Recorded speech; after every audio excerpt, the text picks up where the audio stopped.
ఇదిగో ఈయన సామాన్యమైనోడు కాదు, ఒట్టి పేరులోనే కాదు నక్షత్రం ఉండేది. ఈయనలో ఒక్క కళ కాదు, పుస్తకాలు రాసినాడు, షార్ట్ ఫిల్మ్స్ తీసినాడు, టీవీ ఛానల్ నడిపిస్తున్నాడు, అన్నిటికంటే ముఖ్యంగా సినిమాలు కూడా తీసినాడు.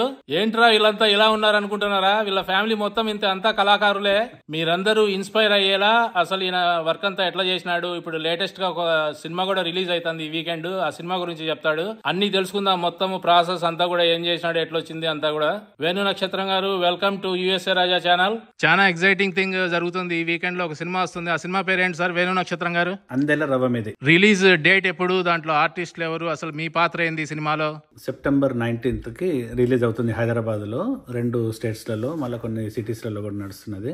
70% అమెరికాలో చేసినాం, వర్జీనియాలో. దానికి కథ, స్క్రీన్ ప్లే, డైలాగ్స్ అన్ని నేనే రాసినాను. ఇంద్రాణి దవలూరి, నాట్య మార్గం productions, she the producer. And దీంట్లో ప్రధాన క్యారెక్టర్ కూడా ఆమెనే చేసింది. సో ఇది ఒక అద్భుతమైన ఒక family oriented dance related story అన్నట్టు. వేణు నక్షత్రం గారు నాకు సుమారుగా 15 సంవత్సరాల నుంచి తెలుసు. Is a very gentle man and very nice person. ఈయన ఏదో మోసేస్తున్నా అని అనుకోవద్దండి, నాకున్న ఎక్స్పీరియన్స్ తో నేను చెప్తున్నాను. నాకైతే అసలు ఇంత లావు బుక్కులు ఎట్లా రాస్తారబ్బా, అసలు ఇంకా సినిమా తీయడం అంటే ఇంకా అదొక పెద్ద యజ్ఞం లాంటిది. చెప్పండి మీ కొత్త సినిమా గురించి, ఎంత కష్టపడ్డారు, అవుట్పుట్ ఎలా వచ్చింది? మౌన సాక్షి నా మొట్టమొదటి కథల సంపుటి, 11 కథలతోటి వచ్చింది మౌన సాక్షి. ఇందులో మొట్టమొదటి కథ నాతిచరామి అనే కథ. సో ఆ కథకి చాలా ఫీడ్బ్యాక్ వచ్చింది, చాలా స్పందన వచ్చింది. వచ్చినప్పుడు దాన్ని చాలా మంది అడిగారు, ఈ సినిమా చేస్తే బాగుంటుంది కథ అని. కాకపోతే ఏంటంటే ఆ క్యారెక్టర్ అనేది చాలా powerful character, women oriented dancer. అంటే తను అమెరికాకు వచ్చిన తర్వాత తన కాళ్ళపై తను నిలబడి ఫ్యామిలీలో వచ్చే ఇష్యూలలో తను ఎట్లా ఒక పై స్థాయికి వెళ్ళిపోయి తను ప్రూవ్ చేసుకున్నది అనేది ఒక ఇంటెన్స్ క్యారెక్టర్. ఆ క్యారెక్టర్ అంటే చాలా ఎమోషనల్ సబ్జెక్ట్. చాలా రోజుల తర్వాత ఒక విశ్వనాథ్ గాని, ఒక బాపు లాంటి ఒక సినిమా అంటే ఫ్యామిలీ అందరు కూర్చొని హ్యాపీగా కూర్చొని అంటే ఒక మోటివేషనల్, అంటే ఏదో చూసి ఇట్లా మర్చిపోవడమే కాకుండా ఒక ఆలోచింపజేసేది, వెంటాడేది, ఆలోచనలన్నీ మనల్ని వెంటాడేది ఒక ఫ్యామిలీ ఓరియంటెడ్ సినిమా. ఇట్లాంటి నా కథలు ఏదైనా కూడా అట్లాంటి ఒక ఎమోషన్ తోటి ఎండ్ అవుతుంటాయి. సో మీరు మొత్తం ఈ సినిమానే కాక ఇంకో సినిమా కూడా ఏదో ప్రొడక్షన్ లో ఉన్నట్టుంది కదా ఇప్పుడు? ఆటాడిన పాట, ఏకే రామానుజన్ రైటర్ రాసిన ఒక చిన్న సింగిల్ పేజీ కథని దానికి ఇన్స్పైర్ అయిపోయి దాన్ని నేను ఒక ఫీచర్ ఫిలిం లాగా చేస్తున్నాను. షూటింగ్ అంతా అయిపోయింది. అభినవ్ గోముటం ప్రధాన క్యారెక్టర్, తర్వాత స్వాతి శర్మ కన్నడ సినిమాలో హీరోయిన్. చాలా టాలెంటెడ్ ఉన్న అమ్మాయిలందరూ కూడా పెళ్ళైన తర్వాత మెటీరియల్ ప్రాధాన్యత ఇస్తూ అత్తగారింట్లో అత్త మామలకి తర్వాత ఆడబిడ్డలకి ఇంపార్టెన్స్ ఇస్తూ ఎట్లా క్రమంగా వాళ్ళ యొక్క టాలెంట్ ని మర్చిపోతున్నారు. ఎంతో మంది, వేల మంది, లక్షల మంది. ఈ మధ్యలో కూడా మనకు తెలిసిన సింగర్స్ కూడా కొన్ని సినిమాలలో 40-50 పాటలు పాడి కూడా పెళ్ళైన తర్వాత ఆ కెరీర్ కు దూరం కావడము. సో ఎట్లా టాలెంట్ కి దూరం అవుతున్నారు ఆఫ్టర్ మ్యారేజ్. అది మన ఇండియన్ కస్టమ్స్ లో, ఇండియన్ యొక్క వాల్యూస్ కి, అంటే ఒక ఫ్యామిలీ వాల్యూస్ కి ఇంపార్టెన్స్ ఇస్తూ అనేది ఒక కాంటెంట్. దీన్ని ఒక గ్రాఫికల్ క్యారెక్టర్ దాని నుంచి ఆ పాయింట్ ఆఫ్ వ్యూలో చూపిస్తాము. అంటే చాలా సర్ప్రైజింగ్ సబ్జెక్ట్స్ ఉంటాయి సినిమాలో. అంటే మామూలుగా ఒక హస్బెండ్ వైఫ్ ఫ్యామిలీ అట్లా పోతూ ఉంటారు, బట్ దీని మీద ఇన్ఫ్లుయెన్స్ చేసే క్యారెక్టర్స్ వేరే ఉంటాయి. సో ఇదంతా కొంచెం విజువల్ వండర్ అంటారు దానికి. ఒక దీపాలు కొండెక్కడం అనే ఒక టాపిక్ కూడా దీంట్లో ఒక క్లైమాక్స్లో ఎలా ఉపయోగపడుతుంది. అంటే దీపాలు కొండెక్కడం అనేది తెలుసు మనందరికీ, కానీ ఎక్కిన తర్వాత ఏమవుతుంది అంటే ఒక స్లాంగ్, అది ఊర్లలో ఉండే ఒక ఆచారము అని అంటాం, మన పద్ధతి అంటాము, దీపాలు కొండెక్కినాయి అని అంటాం. కానీ ఆ తర్వాత ఏమవుతుంది, నెక్స్ట్ ఏంటి, అట్లా అనేది మా సినిమాలో చూపించదలుచుకుంటున్నాను. ఇదంతా ఒక కొత్త సబ్జెక్టు. అంత సినిమా అంతా అయిపోయింది, ఒక గ్రాఫిక్స్ పార్ట్ ఒకటే నడుస్తుంది. అతి త్వరలో డిసెంబర్లో ఈ సినిమా రిలీజ్ చేయొచ్చు. పాటలు కూడా మంచి పాటలు ఇక్కడ మనకి అమెరికాలో ఉన్న రైటర్స్ కూడా రాశారు. నల్ల నాగరాజు ఒక పాట రాశాడు, రఘుకులు తిలక్ అని ఒక పాట రాశాడు, గోరెట్ వెంకన్న కూడా ఒక అద్భుతమైన పాట రాశాడు, చిత్ర గారు కూడా ఒక పాట పాడింది. సో అదే విధంగా మా దగ్గర కొత్త టాలెంట్స్ కూడా ఛాన్స్ ఇస్తూ వర్జీనియాలో అభిజ్ఞా ఎనగంటి అనే అమ్మాయి ఇప్పుడు జీ సరిగమలలో టాప్ విన్నర్. డిసెంబర్లో ఈ సినిమా రాబోతుంది. ఈ కాలం అందరు ఇంగ్లీష్ మీడియమే చదువుకుంటున్నారు, అసలు తెలుగు మర్చిపోయినారు, చదివేది రాదు, న్యూస్ పేపర్ చదివేది కూడా రాదు. అలాంటి పరిస్థితుల్లో మీరు ఇంకా తెలుగును బ్రతికిస్తున్నారు కదా. ఈ ఇన్స్పిరేషన్ అంతా ఎక్కడ పుట్టింది, ఎక్కడ స్టార్ట్ చేశారు, ఇంతవరకు ఎలా వచ్చారో ఒకసారి జర్నీ ఎక్స్ప్లెయిన్ చేస్తారా? బ్యాచిలర్స్ డిగ్రీ వరకు సిద్దిపేటలో చదువుకున్నాను. మా ప్రాపర్ అంతా సిద్దిపేట డిస్టిక్ ఇప్పుడు తెలంగాణలో. సిద్దిపేట అనగానే కొంచెం అక్కడ ఒక ఆర్ట్స్ కి, కళలకి, లిటరేచర్ కి ఒక ఇంపార్టెన్స్ ఉంటుంది. అక్కడ చాలా మంది కవులు, రచయితలు, ఆర్టిస్టులు, కే రాజయ్య లాంటి ఒక ప్రముఖ ఆర్టిస్ట్ కూడా మా దగ్గర నుంచి వచ్చాడు. సో అక్కడ సిద్దిపేటలో ఒక మంజీరా రచయితల సంఘం అని ఒకటి ఉంది. అక్కడ నేను ఒక సభ్యునిగా చేరి వాళ్ళ దగ్గర నుంచి వచ్చి కొంచెం మనకు కల్చర్, లిటరేచర్ అంతా నేర్చుకోవడం జరిగింది. అప్పుడు డిగ్రీలో ఉన్నప్పుడే ఫస్ట్ ఒక మొట్టమొదటి కథ రాశాను, పర్యవసానం అనే కథ. ఈ వారం కథలో ప్రచురమైనప్పుడు దానికి ఒక మంచి ఒక స్పందన వచ్చింది. అసలు ఏంటి ఇట్లాంటి కథ చాలా రోజుల తర్వాత వచ్చింది కథ, ఇట్లాంటి కథ ఎవరు రాసిండ్రు అని చెప్పి ఒక మంచి అయితే అప్లాజ్ అయితే వచ్చింది నాకు అది. ఆ తర్వాత కూడా దాన్ని చాలా మంది అప్రిషియేట్ చేస్తూ కూడా నాకు చాలా మంది చెప్పారు. సుప్రభాతం అనే పత్రిక, అప్పుడు పక్షపత్రిక వచ్చేది, అందులో కూడా ఒక మౌన సాక్షి అనేది ఇదే కథ, ఈ మౌన సాక్షి అనే కథ ఫస్ట్ అందులో వచ్చింది. ఆ తర్వాత ఈ పర్యవసానం అనే కథ వచ్చింది. తర్వాత ఇంకా నేను మళ్ళీ ఇక్కడ అమెరికా రావడము, ఇక్కడ అమెరికాలో జాబ్ లో సెట్ కావడము, ఇవన్నీ ఇక దాదాపు నాలో ఒక రైటర్ అనేటోడు పోయిండు. అసలు నేను పట్టించుకోలేదు. ఆల్మోస్ట్ 10 ఏళ్ళ తర్వాతనే మళ్ళీ అంటే రాశాను. నేను ఒక రైటర్ అనే విషయం కూడా మర్చిపోయిన తర్వాత అక్కడ మన మిత్రులు సంపత్ బెల్లంకొండ అని చెప్పి వేమకొండ, వీళ్ళిద్దరు కలిసి ఒక పుస్తకం మెతుకు కథలని, అప్పుడు మెదక్ డిస్ట్రిక్ట్ ఉన్నప్పుడు, దీంట్లో ఈ మెదక్ జిల్లాలో ఉన్న రైటర్స్ అందరి కథలు వెతుకుతూ చివరికి నా కథను కూడా వెతికేసి వాళ్ళు పబ్లిష్ చేసినప్పుడు దీనికి సంపాదకీయం రాసిన నందిని సిద్ధారెడ్డి గారును, సంగిశెట్టి శ్రీనివాస్ గారును, ఆడేపు లక్ష్మీపతి గారు, ఈ ముగ్గురు మంచి ప్రముఖ రచయితలు వీళ్ళు. సో వాళ్ళ ముగ్గురు చేత నా కథకి చాలా స్పెషల్గా 57 కథల్లో ఒక మంచి వాళ్ళు ముందు మాటలు రాసినప్పుడు అది ఒక చాలా మంది విమర్శకుల దృష్టికి వెళ్ళింది.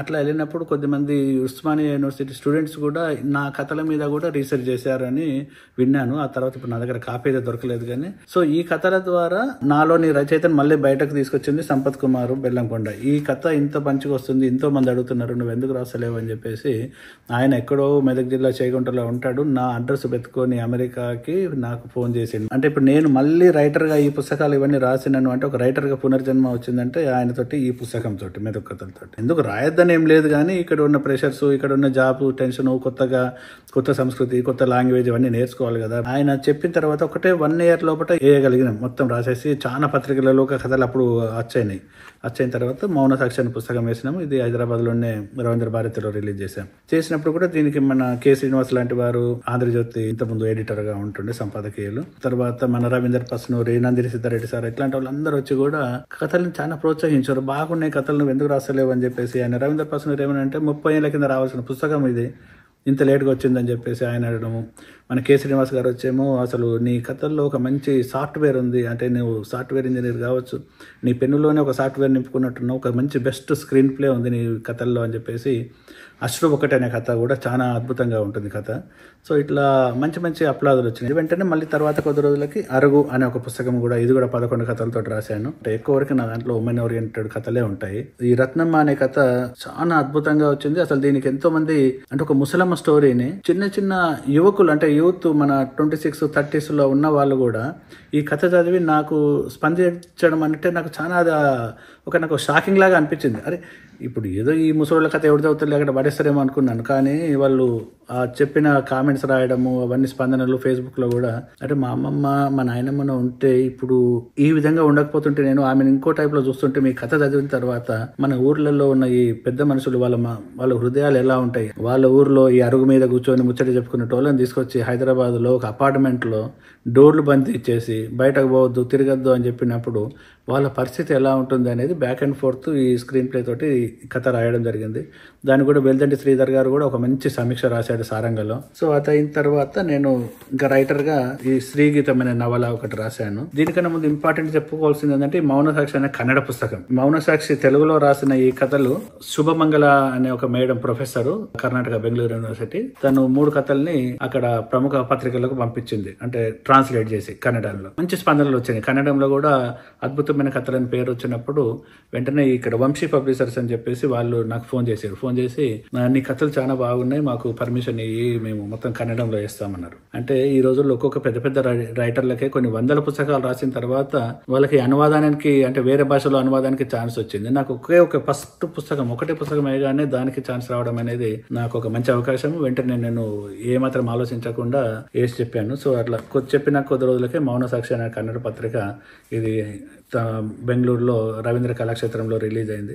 సినిమా కోసం రాసుకున్న కథ శ్రీగీతం. అంటే ఇప్పుడు ఇక్కడ సినిమా కోసం ప్రీ ప్రొడక్షన్ అంతా చేసిన తర్వాత కొన్ని కారణాల రీత్యా అది ఆగిపోయింది. అంటే బడ్జెట్ ప్రొడ్యూసర్ పెట్టింది, ఆయన కొంచెం ఆర్థిక వేరే నష్టం వచ్చేసి వెంటనే సినిమా ఆపేస్తే, అద్భుతంగా రాసిన కథ. ఆల్మోస్ట్ ఒక 1 year, 1 సంవత్సరం కష్టపడి ఇంకా ఇండియాలో కూడా హైదరాబాద్లో కూడా టీం పెట్టుకొని దీన్ని మొత్తం స్క్రిప్ట్ 100 scenes రాసేసి ప్రీ ప్రొడక్షన్ చేసి పాటలు కూడా చేసాం. అన్ని చేసిన తర్వాత అయిపోతే అప్పుడు దీన్ని వెంటనే మళ్ళీ మొత్తం నవలగా రాసి రిలీజ్ చేయడం జరిగింది. దీనికి కూడా మంచి పేరు వచ్చింది. పుస్తకాలు అన్ని ఏవైనా కూడా అన్ని సోల్డ్ అవుట్ అయినాయి. మళ్ళీ రీప్రింట్ చేయాలనుకుంటున్న టైం దొరకలేదు. ఇప్పటికైనా ఇది మళ్ళీ ఏమైనా అవకాశం వస్తే సినిమా చేద్దామని ప్లాన్ చేస్తున్నాము. పాటలు ఉన్నాయి, ప్రీ ప్రొడక్షన్ అన్నీ ఉన్నాయి. సో ఈ విధంగా సినిమా కథలు సినిమాలు అంటే నాది ఏది రాసినా కూడా నా కథల్లో అంటే నాకు నేను చెప్పుకుంటే కొంచెం బాగుండేదేమో కానీ బట్ ఆయన చెప్పక తప్పదు. ఎందుకంటే నాకు చాలా మంది పెద్ద పెద్ద రైటర్సే వచ్చి చెప్పారు ఈ స్క్రిప్ట్ అంటే సినిమా ఏది చూసినా ఒక సినిమా చూసినట్టు ఉంటుంది. ఎందుకంటే నేను సినిమాలో ఇక్కడ అమెరికాలో ట్రైనింగ్లు చేశాను, ఇక్కడ అన్ని కోర్సులు చేశాను, ఎడిటింగ్ కోర్సు, డైరెక్షన్ కోర్సు ఇవన్నీ చేశాను. కాబట్టి అట్లాంటి నాకు ఒక కథ రాసేప్పుడు ఇవన్నీ విజువలైజ్ చేసుకుంటూ రాస్తానంట. అందుకనే ఏదైనా ఒక పేజీ చదువుతున్నారు అని అంటే ఒక సినిమాలా కనబడుతుంది. దాన్ని అక్కడ ఆపకుండా చదవడం అనేది నా కథల్లో ఉందని చాలా మంది మిత్రులు చెప్తున్నారు. సో అట్లా సినిమా కోసం రాసుకున్న స్క్రిప్ట్స్ ఎక్కువ వరకు నేను కథల్లాగా రాశాను, కొన్ని కథల్లాగా చేసుకుని సినిమాలు చేశాను. ఇప్పుడు ఒకసారి మన షార్ట్ ఫిలిమ్స్ గురించి స్టార్ట్ చేస్తాను. ఇది ఎంతెంత దూరం. నాకు ఇన్ని కథలు ఉన్నప్పటికీ కూడా నేను ఒక సినిమా తీయాలంటే దానికి ఒక ఉపయోగం ఉండాలి అనేది అనిపించి కథల కోసం వెతుకుతున్నా. అంటే సినిమాలు చెప్పు చాలా మంది అంటారు కూడా అమెరికాలో ఏందో గోడ మీద కూర్చొని ఇద్దరు అమ్మాయిలు ఒక అబ్బాయిలు ఒక లవ్ స్టోరీ రాసేస్తే ఎవరో చూస్తారులే అని. సో అట్లాంటి కథలు లక్షల్లో ఉన్నాయి కదా సినిమాల్లో. ఒక కథ చేసినప్పుడు ఒక సినిమాకి ఒక గుర్తింపు రావాలి, ఒక ప్రయోజనం ఉండాలి. అంటే కళ జస్ట్ కళ కోసం కాదు, ఒక ప్రజల కోసం ఒక ఆలోచింపజేయాలి అన్నప్పుడు రవీందర్ ప్రసాద్ అయితే ఈ కథ తురుమ్ ఖాన్ అనే కథ ఉంటే దాన్ని నాకు ఎందుకు అది నమస్తే తెలంగాణలో వచ్చినప్పుడు ఆ కథ చదవగానే అబ్బా ఇట్లాంటి కథ చేయాలి అని అనుకున్నప్పుడు వెంటనే ఆయన పర్మిషన్ ఇచ్చేసిండు. దాన్ని ఎంతెంత దూరం అని చెప్పేసి ఈ సినిమాని తీశాను. చదువు కోసం ఆరాటపడే ఒక స్లమ్లలో ఉండే పిల్లల్లో ఒక ఉండే నాలెడ్జ్, ఎడ్యుకేషన్, వాడు చదువుకోవాలనే తపన ఉంటుంది. కానీ నిరక్షరాస్యులైన తల్లిదండ్రులు వాళ్ళని ఎట్లా ఇగ్నోర్ చేస్తున్నారు, వాడి యొక్క గొప్పతనం ఎప్పుడు తెలిసి వచ్చింది వాళ్ళ తండ్రికి అనేది ఒక స్ట్రగుల్. అంటే చదువు కోసం స్ట్రగుల్. ఈ సినిమా ప్రదర్శించినప్పుడు చాలా దగ్గరలో వేసాము. గచ్చిబౌలి పోలీస్ పరేడ్ గ్రౌండ్ లో అప్పుడు సిఐ గారు ఉన్నప్పుడు ఆయన వేసాడు. రవీంద్ర భారతిలో మొట్టమొదటిగా శనివారం ఇది నా సినిమాలకు దక్కిన ఒక పెద్ద గౌరవం ఏంటంటే అది అవతలి వైపు ఎంతెంత దూరం ఇంకో పిలుపు అనే 3 షార్ట్ ఫిలిమ్స్. ఈ 3 షార్ట్ ఫిలిమ్స్ని 3 హృదయాల చప్పుడు అని చెప్పేసి వెంటనే చేశాను నేను. ఈ 3 సినిమాలు చేయగానే 3 హృదయాల చప్పుడు అని చెప్పేసి మన రవీంద్ర భారతిలో తెలంగాణ గవర్నమెంట్ ఫామ్ అయిన తర్వాత మొట్టమొదటి శనివారం అని చెప్పి స్టార్ట్ చేశారు తెలంగాణ ఫిలిం మేకర్స్ ని ఎంకరేజ్ చేయడానికి. అందులో ఈ నా సినిమాలతోటి బి నరసింహరావు గారు వచ్చారు, భూపాల్ రెడ్డి గారు వచ్చారు, కాకరాల గారు, వీళ్ళందరి సమక్షంలో ఆ రోజు ఓపెనింగ్ సెరమనీలో నా సినిమాలు స్టార్ట్ అయినాయి. సో అది నా సినిమాలకు దక్కిన ఒక మంచి గౌరవం. సో ఈ సినిమాల తర్వాత ఇవి ఇప్పుడు అంతటా ఐ డ్రీమ్స్ లో ఉన్న యోజోలు ఎక్కడైనా ఎంత దూరం, వేణు నక్షత్రం అని కొట్టేస్తే వస్తాయి. పరచూరి వెంకటేశ్వరరావు గారు ఆయన జ్యూరీగా ఉన్న దాంట్లో అవార్డు వచ్చింది. అల్లాని శ్రీధర్ గారు ఆయన చాలా నాకు ఎంతో సహకరించండు. ప్రతి నా సినిమా వెనకాల ఆయన ఆఫీస్ చేయడము నాకు ఎంతో ప్రోత్సహించండు అల్లాని శ్రీధర్ గారు. ఈ సినిమాను మాత్రం చూసిన వాళ్ళందరూ కడియం శ్రీహరి లాంటి ఒక అంటే రాజకీయ నాయకులు కావచ్చు, పరచూరి వెంకటేశ్వరరావు గారు లాంటి వాళ్ళైనా చూసి వాళ్ళు సినిమా చూడగానే వాళ్ళ బాల్యానికి వెళ్ళిపోతారు. అంటే ఆయన ఎట్లా జరిగింది అనేది. తర్వాత ఆర్ఎస్ ప్రవీణ్ కుమార్ గారు అప్పుడు సోషల్ వెల్ఫేర్ డైరెక్టర్ గా ఉన్నప్పుడు ఆయన కూడా చూసి ఎంత స్పందించేసి నా చిన్న లైఫ్ ఇట్లా, నా చిన్నప్పుడు ఇదే ఉండే లైఫ్ అని చెప్పి. సో అందరూ ఒక క్యారెక్టర్ ని చూసుకొని దాన్ని వాళ్ళకి ఆన్వయించుకోవడం, దాన్ని మళ్ళీ పిల్లలకు చెప్పడం. ఇక్కడ పిల్లలకు కూడా మోటివేషన్ అంటే ఇక్కడ చదువుమంటే నాకు కార్ లేదు, బైక్ లేదు అని చెప్పి ఈ రోజుల్లో ఎంతో గొడవలు చేస్తున్నారు. అట్లాంటప్పుడు ఇట్లాంటి ఒక స్లమ్ లో ఉన్న ఒక పిల్లోడు వాడు చదువుకోవాలనుకున్నప్పుడు, వాడు ఒక ఇంజనీరింగ్ చేయాలనుకున్నప్పుడు వాడి యొక్క పరిస్థితులు ఏంటి, వాడు ఎట్లా సాధించండు అనే దాన్ని చూస్తే ఒక మోటివేషనల్ గా ఉంటుంది. మదర్ కష్టపడి చదివించడము, వాడు తండ్రి తాగిపోయి లాస్ట్ కి రియలైజ్ కావడము, ఊర్లో ఉన్న ఒక దొర కూడా రియలైజ్ అయిపోయి ఆ పిల్లోడిని చదివించడం. సో ఆ విధంగా ప్రతి ఒక్కరితో ఒక మంచి పేరు వచ్చిన సినిమా ఎంతెంత దూరం. ఇప్పటి కూడా నా లైఫ్ లో ఒక మంచి సినిమా ఫస్ట్ ఆఫ్ ఆల్ అంటే ఇది ఎంతెంత దూరం. లమాఖాన్ లో ప్లే చేసినప్పుడు మొత్తం తెలంగాణలో, హైదరాబాద్ లో ఉన్న న్యూస్ పేపర్ల వాళ్ళు అందరూ వచ్చేసి ఈ సినిమా గురించి అన్ని మేజర్ ఛానళ్లలో కూడా ఒక మంచి స్టోరీ రాశారు. సో ఆ విధంగా నాకు ఒక మంచి దక్కిన గౌరవం ఈ ఎంతెంత దూరం. ఆ తర్వాత అవతలి వైపు అనేది ఏంటంటే ఇది పిల్లలందరూ ఈ వెస్టర్న్ కంట్రీ అంటే ఇక్కడ యుఎస్ఏ కావచ్చు, యూకే కావచ్చు, అందరికి వచ్చిన తర్వాత ఇప్పుడు అమెరికా మన ఇండియాలో పోతే చాలా ఈవెన్ ఒక చిన్న పల్లెటూరుకి పోయినా కూడా అక్కడ తల్లిదండ్రులు ఇద్దరే ఉంటున్నారు, పిల్లలు ఎవ్వరూ లేరు. సో అట్లా అయినప్పుడు ఎలా ఉంటుంది వాళ్ళ మనసు, వాళ్ళ డైలాగులు ఎట్లా ఉంటాయి, వాళ్ళు ఏం మాట్లాడుకుంటారు ఒక తల్లిదండ్రి అనేది ఈ సినిమా ద్వారా చూపించదలిసినాము. ఇది గౌర్ బైరాగి అని చెప్పేసి ఒక బెంగాలీ రైటరు, ఆయన రాసిన కథని తెలుగులో మన నలిమెల భాస్కర్ గారు దాన్ని ట్రాన్స్లేట్ చేస్తే ఆ కథ నచ్చి వెంటనే నేను దీన్ని ఆయన దగ్గర పర్మిషన్ తీసుకొని బెంగాల్ ఆ రైటర్ ని కనుక్కొని పట్టుకొని ఒక బాగా తిరిగి ఆయనకు డబ్బులు పంపించేసి పర్మిషన్ తీసుకొని ఈ సినిమా తీయడం జరిగింది. సో ఇది షార్ట్ ఫిలిం కానీ ఇది ఫీచర్ ఫిలిం కోసం రాసుకున్న స్క్రిప్ట్. త్వరలో కొన్నిసార్లు ఒక వెబ్ సిరీస్ లాగా చేద్దాం అనుకుంటున్నాం. అయితే ఇండియాలో పేరెంట్స్ ఉంటారు, ఇక్కడ పిల్లలు ఉంటారు, వీళ్ళ లైఫ్ ఎట్లా ఉంటుంది, వాళ్ళ లైఫ్ ఎట్లా అట్లా ఉంటుంది. సో ఇట్లా మ్యూచువల్ గా అటు ఈ స్టోరీ అటు ఆ స్టోరీ నడవడం. ఈ సినిమా కూడా మంచి స్పందన వచ్చింది. తమ్మారెడ్డి భరద్వాజ గారు కూడా నాకు సినిమాలకి మంచి ప్రమోట్ చేసి ఆయన నా యూట్యూబ్ ఛానల్ ని కూడా రన్ చేశాడు. ఈ 3 సినిమాలు చూసేసి నాకు వెంటనే ఫోన్ చేసి చెప్పాడు, మీకు తెలుసు తమ్మారెడ్డి భరద్వాజ గారు అంటే ముక్కుసూడిగా మాట్లాడే వ్యక్తి, దేనికి పట్టించుకోడు, ఏదంటే ముఖం మీద చెప్పేస్తాడు. అట్లాంటి తమ్మారెడ్డి గారు నాకు ఫోన్ చేసి సినిమాలు బాగున్నాయి అని చెప్పేసి ఆయన నాకు యూట్యూబ్ ఛానల్ రిలీజ్ చేయడానికి కూడా రావడం అనేది కూడా నాకు దక్కిన ఒక మంచి గౌరవం. ఒక ప్రీమియర్ నడుస్తుంది ఇక్కడ వేసినప్పుడు ఒక 2 మిత్రులు కనబడలేదు అసలు. తర్వాత ఏమైంది అంటే వాళ్ళ ఫాదర్ తోటి మాట్లాడొచ్చాను. సినిమా చూడగానే వాళ్ళ ఫాదర్ ఎలా ఉన్నాడు, వాళ్ళు ఇప్పుడు ఏం చేస్తున్నారు, వాళ్ళ అమ్మ ఏం చేస్తుంది అని చెప్పేసి ఆయన కళ్ళలో కనబడి వెంటనే పోయి వాళ్ళతో మాట్లాడి వచ్చి అప్పుడు స్టేజ్ మీద చెప్తున్నానట్టు. అంటే ఇక్కడ ప్రయారిటీస్ అమెరికా రాగానే మన ప్రయారిటీస్ పిల్లలు, బాస్కెట్బాల్, వాలీబాల్ అనే ఏదో పిల్లలతోటి ఉంటుంది. కానీ ఇండియాలో పేరెంట్స్ ఉంటారు, వాళ్ళతో మాట్లాడాలి అనే ఒక తీరికనని ఒక మిస్ చేస్తున్నాం, అంటే ఒక ఆపర్చునిటీని తీసుకోలేకపోతున్నాం. సో అట్లా నా సినిమా గుర్తు చేసినట్టు అయిపోయింది. సుధా కొండప్ గారు కూడా ఇక్కడ ఉంటారు, తను కూడా చూసేసి కొద్దిసేపు ఏడ్ చేసింది. సో టోటల్ గా మీరు ఎన్ని బుక్లు రాశారు, ఎన్ని షార్ట్ ఫిల్మ్స్ తీశారు, ఎన్ని ఫుల్ ఫీచర్ ఫిల్మ్స్ తీశారు, ఈ రాయాలంటే ఏమేం టూల్స్ వాడతారు? ఎంతెంత దూరం అవతల వైపు పిలుపు అనేది 3 హృదయాల చప్పుడు అని చెప్పి చేశాను. పిలుపు అనేది కూడా ఇక్కడ అమెరికాలో ఒక చిన్న పాప అదేంటే ఇండియాలో ఇక్కడ ఉంటుంది. పిల్లలు అంటే పుట్టిన తర్వాత వాళ్ళని చాలా మంది కొద్దిమంది ఇండియాకి పంపించేస్తుంటారు. అంటే ఇక్కడ పరిస్థితులు వేరుంటాయి కొన్నిసార్లు. అంటే ఇక్కడ ఇద్దరు హస్బెండ్ వైఫ్ పనిచేస్తా గానీ అన్ని మోర్టిగేజ్ ఇంటికి ఇవన్నీ కట్టలేరు. అట్లాంటి పరిస్థితుల్లో పిల్లల్ని ఇండియాకి పంపించినప్పుడు ఆ పిల్ల మనస్తత్వం ఎలా ఉంటుంది, చిన్న బేబీ ఒక పసికందు హృదయం ఎలా స్పందిస్తుంటుంది. పక్కన చూస్తే తాతయ్యలే ఉంటారు, తల్లిదండ్రులు కనబడరు, వేరే వాళ్ళు ఏమో తల్లిదండ్రులతో ఆడుకుంటున్నారు. సో మరి నేను ఎవరితో ఆడుకోవాలి, అసలు మా అమ్మ నాయన ఎక్కడ పోయినారు అని అర్థం కాని పరిస్థితుల్లో ఆ అమ్మాయి ఎమోషన్ ఎలా ఉంటుంది అనేది అమ్మాయి పాయింట్ ఆఫ్ వ్యూలో తీసిన సినిమా పిలుపు. ఏ ఒక్క పని చేసినా, కథ రాసినా, సినిమా చేసినా కూడా ఆలోచింపజేయాలి. సమాజానికి ఉపయోగపడమో లేకపోతే వాళ్ళకన్నా ఒక మార్పు రావడం అనేది ఖచ్చితంగా నేను అనుకునే ఒక సబ్జెక్ట్. అది 3 షార్ట్ ఫిల్మ్స్ చేశాను. మళ్ళీ కొన్ని ప్రొడ్యూసర్ గా కూడా నాతో పనిచేసిన వాళ్ళని ప్రోత్సహిస్తూ నేను ప్రొడ్యూసర్ గా కూడా కాక్టైల్ డైరీస్ అనే ఒక వెబ్ సిరీస్ ప్రొడ్యూస్ చేసినాను, నక్షత్రం ప్రొడక్షన్ పేరు మీదనే. అది అమెజాన్ ప్రైమ్ లో వచ్చింది. సో తర్వాత ఇంకా కొన్ని చిన్న వేరే షార్ట్ ఫిల్మ్స్ కూడా చేశాను. ఫస్ట్ ఒక డాక్యుమెంటరీ చేశాను. అన్ఎంప్లాయ్మెంట్ 2008 లో వచ్చిన పెద్ద రిసెషన్ వచ్చినప్పుడు చాలా మంది అంటే ఉద్యోగం పోయిందని భయపడి కొద్దిమంది ఆత్మహత్య చేసుకోవడము, కొద్దిమంది ఏమో కోపం మీద ఇంకెవరినో చంపడము, అట్లా కాల్వడం చాలా సంఘటనలు జరిగినప్పుడు నేను దాని మీద ఒక డాక్యుమెంటరీ చేశాను అన్నట్టు. Unemployment a snake and hidden ladders అని చెప్పి. అంటే అన్ఎంప్లాయ్మెంట్ అనే ఒక ఈ పామును చూసి భయపడుతున్నారు కానీ మనకు బతకడానికి చాలా ఉన్నాయి. హిడెన్ ల్యాడర్స్ ఏమేమి ఉంటాయి అవి ఇక్కడ స్కిల్ సోర్స్ సెంటర్స్ అని గవర్నమెంట్కి సంబంధించిన చాలా ఉన్నాయి ఫెసిలిటీస్. ఆ ఫెసిలిటీస్ని నేను ఎంప్లాయ్మెంట్ ఆఫీస్కి పోయి వాళ్ళతోటి మాట్లాడి తర్వాత అక్కడ నుంచి చేతి వృత్తులది స్కిల్ సోర్స్ అని ఉంటుండ్రు, అట్లాంటి ఆఫీస్ కూడా పోయి వాళ్ళ దగ్గర ఏమేమి నేర్పిస్తారు, ఎలా ఉంటుందని నేర్చుకొని దాని మీద ఒక డాక్యుమెంటరీ చేశాను. జాబ్ పోయినప్పుడు ఎవరికి చెప్పరు, వాళ్ళు జాబ్ వచ్చినప్పుడే చెప్తారు. అంటే వాళ్ళలో వాళ్ళే కష్టపడము, కుమిలిపోవడము, లేకపోతే ఇంకేదో అనర్థాలు జరగడం. కానీ జాబ్ పోయింది తప్పు కాదు అది. ఇప్పుడు జాబ్ అంటే అది రెసిషన్లో కాబట్టి అది ఎవరికైనా కావచ్చు.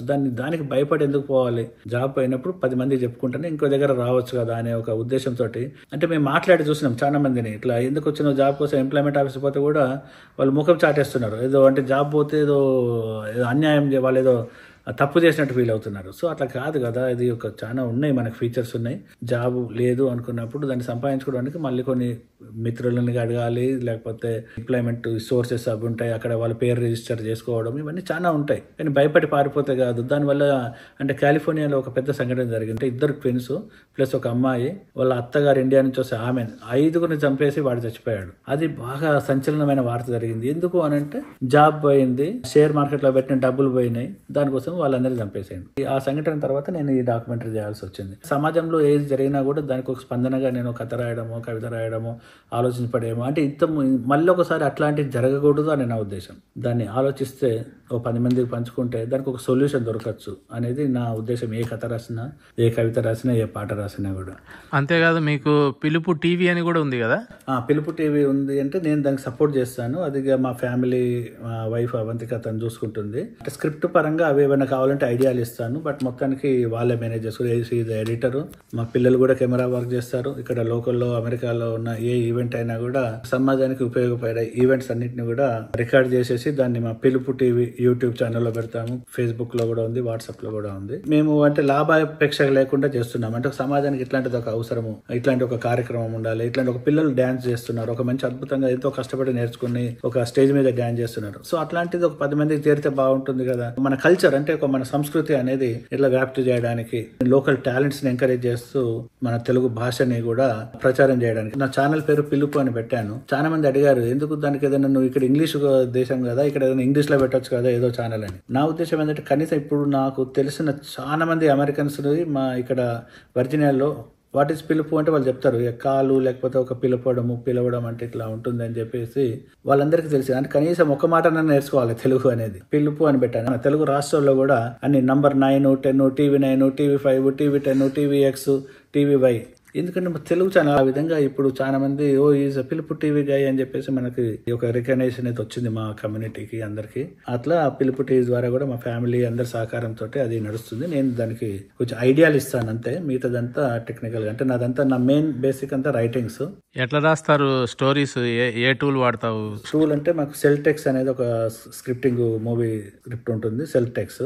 అది దాంట్లో సబ్స్క్రిప్షన్ తీసుకొని అంటే అది కొద్దిగా ఈజీగా ఉంటుంది రాయడానికి. సో దాంట్లో రాసేసి దాని తర్వాత మళ్ళీ నేను PDF కింద కన్వర్ట్ చేసుకుంటాను, మళ్ళీ తెలుగులో రాస్తాను. మోస్ట్లీ సెల్టెక్స్ అనేది ఒక మంచి స్క్రీన్ రైటింగ్ సాఫ్ట్వేర్. అది ఇండియాకి మీరు ఎన్నిసార్లు పోవాల్సి వచ్చింది? ఆట ఆడిన పాట కోసం మాత్రం ఇప్పటికీ 4 సార్లు వెళ్ళాను. ఎందుకంటే 2 స్కెడ్యూల్లో షూటింగ్ అంతా అయిపోయింది. ఒకసారి మనకి లీవులు దొరకవు కాబట్టి లీవులు దొరికినప్పుడే పోయి స్కెడ్యూల్ వేసుకుంటున్నాను. సో 2 స్కెడ్యూల్లో సినిమా అయిపోయింది. ఇప్పుడు ఎడిటింగ్, గ్రాఫిక్స్ అవన్నీ నడుస్తున్నాయి. దానికి 2 స్కెడ్యూల్ వెళ్ళాను. సో ఇంకా 2 టైమ్స్ వెళ్ళొస్తే నా సినిమా అంతా అయిపోతుంది. ఇదేదో పుస్తకంలో కూడా ఎక్కినట్టున్నారు కదా, ఇదేంటి? ది ల్యాండ్ అని చెప్పి ఒక పత్రిక కొత్తగా వస్తుంది. ఇక్కడ అందరు ప్రముఖులు అంటే చూడొచ్చు మీరు, సత్యానాథల్ గారు ఉన్నారు, ఇక్కడ మన లోకల్ నుంచి కూడా ఇప్పుడు రాజమౌళి గారు ఉన్నారు, తర్వాత చంద్రబోస్ గారు ఉన్నారు. ఇట్లా ఈ దశాబ్దంలో కీరవాణి గారు ఉన్నారు. సో ఈ దశాబ్దంలో కొంచెం ఇంటర్నేషనల్ లెవెల్లో పేర్లు వచ్చిన వాళ్ళు, కొంచెం ప్రాముఖ్యత వచ్చిన వాళ్ళది పేరు లిస్టు. అందులో నా పేరు కూడా ఉంది ఇక్కడ ఫిలిం మేకర్ గా. సో ఇట్లా అంటే నేను అంటే గత 10 ఏళ్ల నుంచి రైటరు, అంటే అమెరికాకు వచ్చి కూడా మనం ఏది వదలకుండా అది తెలుగు పట్ల చేస్తున్న సేవ, ఇవన్నిటికీ ఈ ల్యాండ్ అనే పత్రికలో వచ్చింది. చాలా మంది అడుగుతున్నారు కాబట్టి ఇప్పుడు నేను రాసిన కథలు అంటే ఈ మధ్య కొన్ని ఇంకా పుస్తకంలో వేయని కథలు కూడా చాలా ఉన్నాయి. అన్నిట్లో నుంచి 17 కథలతోటి ఒక ఇంగ్లీష్ ట్రాన్స్లేషన్ లో పుస్తకం వస్తుంది. ద స్నోయీ విస్పర్స్ ఆఫ్ సాయిల్, మంచు కప్పిన మట్టి ముచ్చట్లు. మన ఇండియా తెలంగాణలో ఆ మట్టి, తర్వాత ఇక్కడ మంచు, ఈ మధ్యలో అంటే అక్కడి కథలు ఇక్కడి కథలు ఎలా ఉంటుంది, అక్కడి నుంచి ప్రయాణంలో మనం చూసిన అనుభవాలు, ఇవన్నీ జరిగిన కథల్లో స్నోయీ విస్పర్స్ ఆఫ్ సాయిల్ అని చెప్పేసి ఒక 17 కథలతోటి ఇంగ్లీష్ పుస్తకం అతి త్వరలో వస్తుంది. మీరు ఈ మధ్య కవితలు కూడా బాగా రాస్తున్నారు, సోషల్ మీడియాలో పెడుతున్నారంట. ఒక మంచి కవిత వినిపించండి. నా ఫోకస్ అంతా కథలే కానీ అనుకోకుండా ఈ మధ్య కొన్ని కవితలు కూడా వస్తున్నాయి. తెలంగాణ రచయితల సంఘం తరఫున సోమవారం కవి సమ్మేళనం అని ఎవ్రీ సోమవారం ఒక లిటరీ మీటింగ్ జరుగుతుంటది. సో దాంట్లో కూడా నేను యాక్టివ్ గా పార్టిసిపేట్ చేస్తున్నాను. అట్లా ఆ విధంగా కొంచెం దాంట్లో ప్రేరణ చెంది కొన్ని కవిత్వాలు కూడా ఈ మధ్య రాశాను. మంచి పేరు కూడా వచ్చింది, చాలా పత్రికలలో కూడా వచ్చాయి. ఈ మధ్య వచ్చిన ఒక చిన్న కవిత నేను చదువుతాను. కవిత పేరు ఆ మాట వినగానే. ఆ మాట వినగానే వడివడిగా ఉరకలేశాయి అడుగులు. ఆ మాట వినగానే వడివడిగా ఉరకలేశాయి అడుగులు. దారి చీకటైనా అదే నడిచిన పాత వీధిలా, చెప్పుల్లేని పాదాల కింద కంకర నేల మెత్తని పచ్చిక మైదానం అయింది. వేడి ఇసుక తుఫాను చల్లని పిల్లగాలిలా తాకింది. వేడి ఇసుక తుఫాను చల్లని పిల్లగాలిలా తాకింది. గుక్కెడు నీళ్లు దొరకని పొడిగొంతు చుక్క నీటి కోసం దాహపడలేదు. బుక్కెడు బువ్వ దూరమైన పొట్ట ఆకలిని మర్చిపోయింది. కంటికి కునుకురాని ఎన్నో రాత్రులు ఇప్పుడు నిద్ర తలుపు తట్టిన మనసు అడ్డేసింది. అన్నిటి నుంచి అందరి నుంచి దూరమై శత్రువుల బంధనంలో పగలో రాత్రో తెలియని 4 గోడల మధ్య, దేశమో విదేశమో తెలియని ప్రదేశంలో, ముళ్ళ కంచె ఇనుప బూట్ల పహారాల నడుమ చిత్రహింసలతో కొట్టుమిట్టాడుతూ మమతానురాగాలకు దూరమై చిక్కి శల్యమైన ఆ జీవితం అక్కడే మూసిపోతుందనుకున్న క్షణంలో